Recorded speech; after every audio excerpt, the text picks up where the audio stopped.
السلام علیکم دوستو، میں ہوں طارق اور آپ دیکھ رہے ہیں طارق وائس 92 یوٹیوب چینل۔ اگر آپ چینل پر نئے ہیں تو چینل کو سبسکرائب ضرور کریں۔ آج کی ویڈیو ایک بہت ہی پیاری حدیث، مسلمانوں کی موجودہ پستی کا واحد علاج۔ آج سے تقریباً 1350 سال قبل جب دنیا کفر و ضلالت، جہالت و سفاہت کی تاریخیوں میں گھری ہوئی تھی، بطحا کی سنگ لاخ پہاڑیوں سے رشد و ہدایت کا مہتاب نمودار ہوا اور مشرق اور مغرب، شمال و جنوب، غرض دنیا کے ہر گوشہ کو اپنے نور سے منور کیا، اور 23 سالہ کے قلیل عرصہ میں بنی نوح انسان کو اس معراج ترقی پر پہنچایا کہ تاریخ عالم اس کی نظیر پیش کرنے سے قاصر ہے، اور رشد و ہدایت، صلاح و فلاح کی وہ مشعل مسلمانوں کے ہاتھ میں دی جس کی روشنی میں ہمیشہ شہرائے ترقی پر گامزن رہے، اور صدیوں اس شان و شوکت سے دنیا پر حکومت کی کہ ہر مخالف قوت کو ٹکرا کر پاش ہونا پڑا۔ یہ ایک حقیقت ہے کہ جو ناقابل انکار ہے، لیکن پھر بھی ایک پارینہ داستان ہے جس کا بار بار دہرانا نہ تسلی بخش ہے اور نہ کارآمد اور مفید، جبکہ موجودہ مشاہدات اور واقعات خود ہماری سابقہ زندگی اور ہمارے اسلاف کے کارناموں پر بدنما داغ لگا رہے ہیں۔ مسلمانوں کی 1300 سالہ زندگی کو جب تاریخ کے اوراق میں دیکھا جاتا ہے تو معلوم ہوتا ہے کہ ہم عزت و عظمت، شان و شوکت، دبدبہ و وحشت کے تنہا مالک اور اجارہ دار ہیں، لیکن جب ان اوراق سے نظر ہٹا کر موجودہ حالات کا مشاہدہ کیا جاتا ہے تو ہم انتہائی ذلت و خواری، افلاس و ناداری مبتلا نظر آتے ہیں۔ نہ زور قوت، نہ زور دولت ہے، نہ شان و شوکت ہے، نہ باہمی اخوت و الفت، نہ عادات، نہ اچھا اخلاق ہے، نہ اچھے اعمال، نہ اچھے کردار ہیں۔ ہر برائی ہم میں موجود ہے، ہر بھلائی سے کوسوں دور۔ خیار ہمارے اس زیب و حالی پر خوش ہیں اور برملا ہماری کمزوری کو اچھالا جاتا ہے اور ہمارا مضحکہ اڑایا جاتا ہے۔ اس پر بس نہیں بلکہ خود ہمارے جگر گوشے نئی تہذیب کے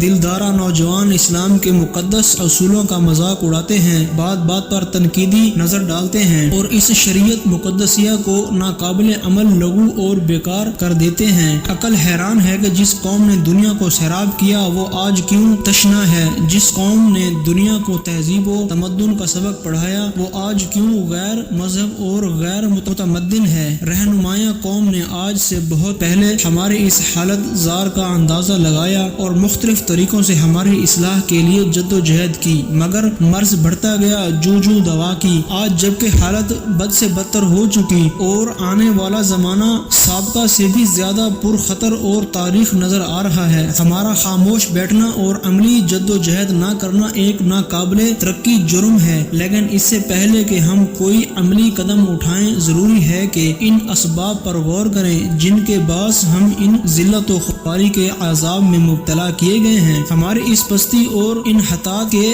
مختلف اسباب بیان کیے جاتے ہیں اور ان کے ازالہ کی متعدد تدابیر اختیار کی گئی ہیں، لیکن ہر تدابیر ناموافق اور ناکام ثابت ہوئی، جس کے باعث ہمارے رہبر بھی یاس و ہراس میں گھرے ہوئے نظر آتے ہیں۔ اصل حقیقت یہ ہے کہ اب تک ہمارے مرض کی تشخیص ہی پوری طور پر نہیں ہوئی۔ یہ جو کچھ اسباب بیان کیے جاتے ہیں اصل مرض نہیں بلکہ اس کے عوارض ہیں کہ بس تاکیدیہ اصل مرض کی جانب توجہ نہیں ہوگی اور مادہ حقیقی کی اصلاح نہ ہوگی، عوارض کی اصلاح ناممکن اور محال ہے۔ بس جب تک ہم اصل مرض کی ٹھیک تشخیص اور اس کا صحیح علاج معلوم نہ کر لیں، ہماری اصلاح کے بارے میں لب کشانی کرنا سخت ترین غلطی ہے۔ ہمارا یہ دعویٰ ہے کہ ہماری شریعت ایک مکمل قانون الہی ہے جو ہماری دینی اور دنیاوی فلاح و بہبود کا قیام کرتی ہے۔ ہمارا یہ دعویٰ ہے کہ ہماری شریعت ایک مکمل قانون الہی ہے جو ہماری دنیا اور دنیاوی فلاح و بہبود کا تا قیام قیامت ضامن ہے۔ پھر کوئی وجہ نہیں کہ ہم خود ہی اپنا مرض تشخیص کریں اور خود ہی اس کا علاج شروع کر دیں، بلکہ ہمارے لیے ضروری ہے کہ ہم قرآن حکیم سے اپنا اصل مرض معلوم کریں اور اسی مرکز رشد و ہدایات سے طریقے علاج معلوم کر کے اس پر کار بند ہوں۔ جب قرآن حکیم قیامت تک کے لیے مکمل دستور و عمل ہے تو کوئی وجہ نہیں کہ وہ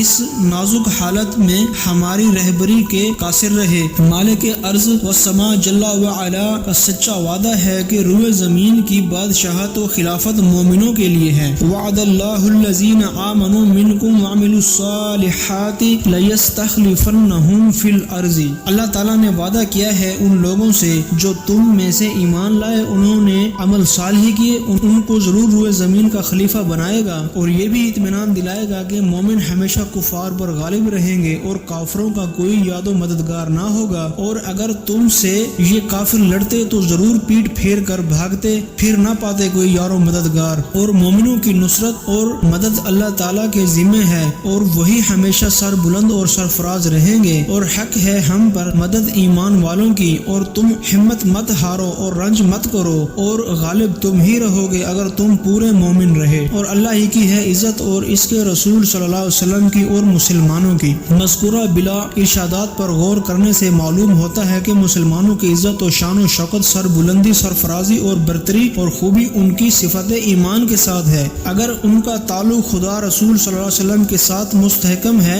جو ایمان کا مقصود ہے تو سب کچھ ان کا ہے۔ اگر خدا نہ خواستہ اس رابطہ تعلق میں کمی کمزوری پیدا ہو گئی تو پھر سراسر خسران اور ذلت و خواری ہے، جیسا کہ واضح طور پر بتلایا گیا ہے۔ قسم ہے زمانہ کی انسان بڑے خسارے میں ہے، مگر جو لوگ ایمان لائے اور انہوں نے اچھے کام کیے اور ایک دوسرے کو حق کی فہمائش کرتے رہے اور ایک دوسرے کو پابندی کی فہمائش کرتے رہے۔ ہمارے اسلاف عزت اور منتہا کو پہنچے ہوئے تھے اور ہم انتہائی ذلت و خواری میں مبتلا ہیں، بس معلوم ہوا کہ وہ کمال ایمان ہے، مستفف ہے، اور ہم اس نعمت عظمہ سے محروم ہیں، جیسا کہ مخبر صادق صلی اللہ علیہ وسلم نے خبر دی، یعنی قریب ہی ایسا زمانہ آنے والا ہے کہ اسلام کا صرف نام ہی باقی رہے گا اور قرآن کے صرف نقوش رہ جائیں گے۔ تو میرے دوستوں بزرگوں بھائیوں، یہ آج کی حدیث، اس میں بتایا گیا ہے کہ انسان کی جو ہے نا شان و شوکت، سرفرازی، سر بلند اور عزت اور خوبی صفت صرف ایمان سے وابستہ ہے۔ اگر ہم پورے مومن رہے تو اللہ رب العزت ہمیں دنیا آخرت میں کامیاب کریں گے۔ اگر ہم خدا نہ خواستہ اس میں ہماری جو ہے نا کمی کمزوری پائی گئی ایمان کے اندر تو ہمارے لیے سراسر خسران اور خسارہ اور ذلت ہے۔ اللہ رب العزت ہمیں عمل کرنے کی توفیق عطا فرمائے۔